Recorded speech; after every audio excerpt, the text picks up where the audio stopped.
We begin tonight with a developing story from Westminster that could have far-reaching consequences for millions across 4 continents. The UK Parliament has issued an official statement on the CANZUK initiative, a proposed alliance between Canada, Australia, New Zealand, and the United Kingdom, and confirmed that a major decision is approaching rapidly. Supporters say it could transform trade, travel, and defense cooperation between these nations for generations. Critics warn it could create new economic and political challenges at home and abroad. Either way, the announcement marks a pivotal moment in Britain's post-Brexit strategy, and the world is watching closely. Earlier today, the leader of the House confirmed that the government has been actively reviewing proposals related to CANZUK. The statement acknowledged that intergovernmental discussions have been underway, involving senior ministers, trade officials, and diplomatic representatives from all 4 nations. While no binding agreement has been signed, Parliament's choice to formally recognize these talks is a significant shift from previous years. For those unfamiliar, CANZUK is a proposed partnership linking Canada, Australia, New Zealand, and the United Kingdom. It aims to allow visa-free travel, mutual recognition of professional qualifications, coordinated defense strategies, and expanded trade opportunities. These nations share deep historical ties, a common language, similar legal systems, and democratic values, making integration smoother than in most alliances. Combined, they represent a population of over 135 million and a collective GDP exceeding $6.5 trillion. The timing is no accident. Post-Brexit, the UK has been seeking alternative trade and mobility arrangements to replace those lost with the European Union. Global tensions, from trade disputes with China to shifting U.S. priorities, have also created a push for like-minded nations to strengthen their own ties. Economically, CANZUK could open vast new opportunities. British exporters could gain tariff-free access to markets in Canada, Australia, and New Zealand. Workers could move freely, a nurse from London taking a job in Sydney, an engineer from Toronto working in London, or a tech entrepreneur from Auckland starting a business in Vancouver. Universities could expand student exchanges without the current mountain of paperwork.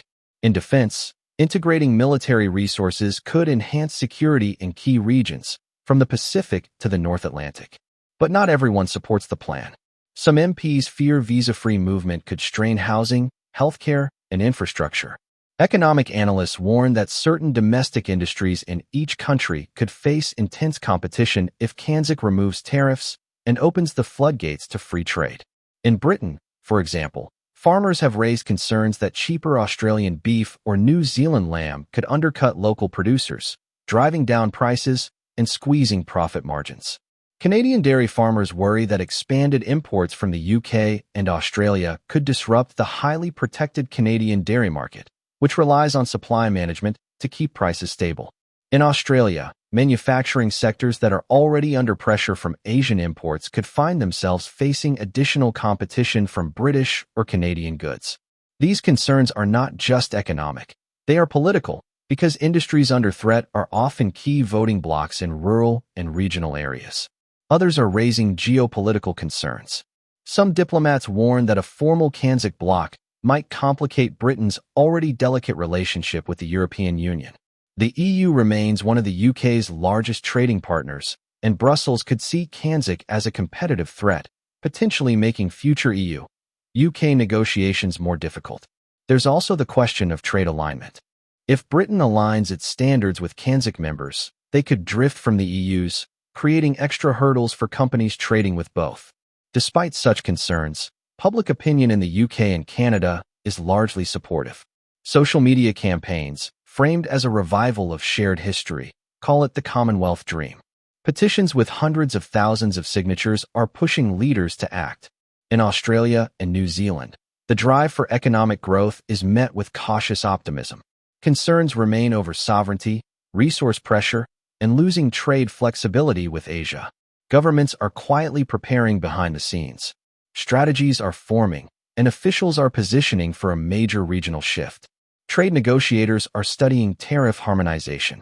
Some cuts could come quickly, others phased in over time. These talks may seem technical, but they're crucial. Each step moves CANZUK closer to becoming reality. For now, progress is quiet.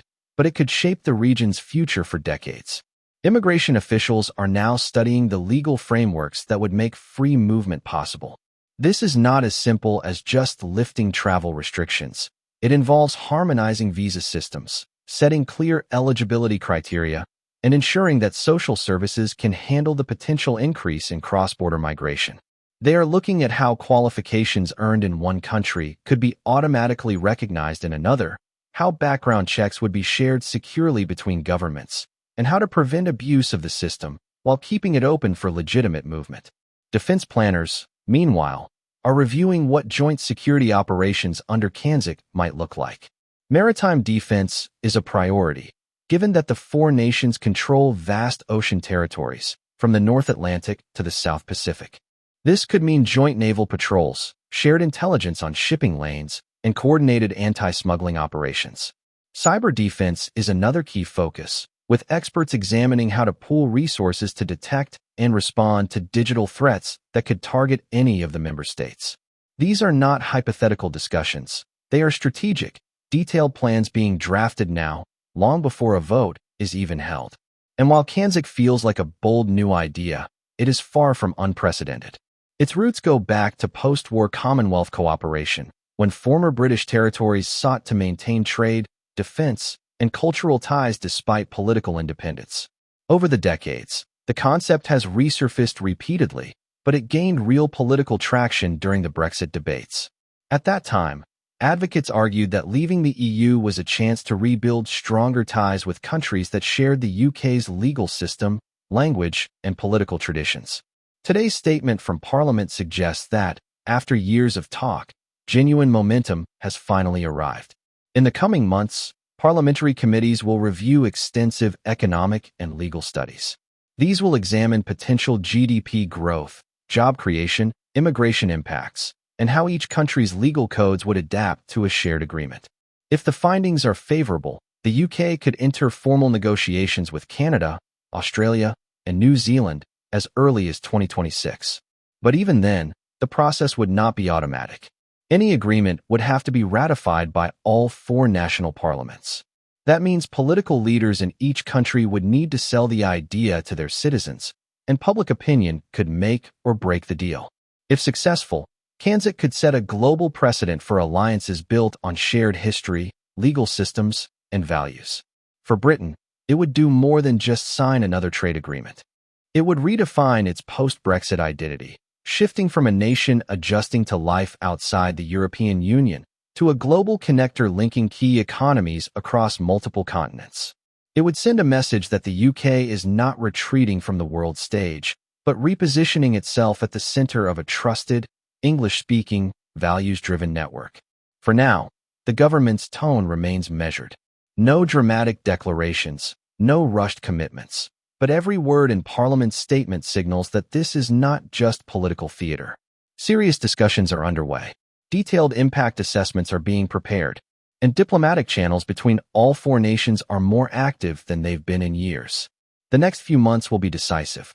Economic studies will either strengthen the case for CANZUK or expose its weaknesses. Political leaders will weigh the benefits against the potential domestic backlash, and the public, across four very different countries, will make their voices heard louder than ever. When the vote finally comes, it will be about far more than Britain's trade strategy. It will be a statement about identity, trust, and the willingness of nations to bind themselves together in an increasingly unstable world. It will shape the destiny of four countries whose shared history spans centuries and determine whether that history evolves into a shared future. And it might not stop there. If these countries can unite so closely, balancing distance, culture, and sovereignty while still creating real economic power, it could spark a new global trend. Other nations may ask themselves if they too should form deeper, value-based alliances beyond their immediate borders. And that leads to one question that will echo far beyond Westminster. Who might be next? Disclaimer: the details provided in this content are intended solely for general informational and discussion purposes. They do not represent confirmed government policy, official announcements, or guaranteed outcomes. Any references to negotiations, strategies, or potential agreements reflect ongoing developments that may change as new information emerges. Viewers should note that political, economic, and trade discussions often involve complex factors, and final decisions may differ significantly from early reports or expectations. Always refer to official government sources for the most accurate and up-to-date information.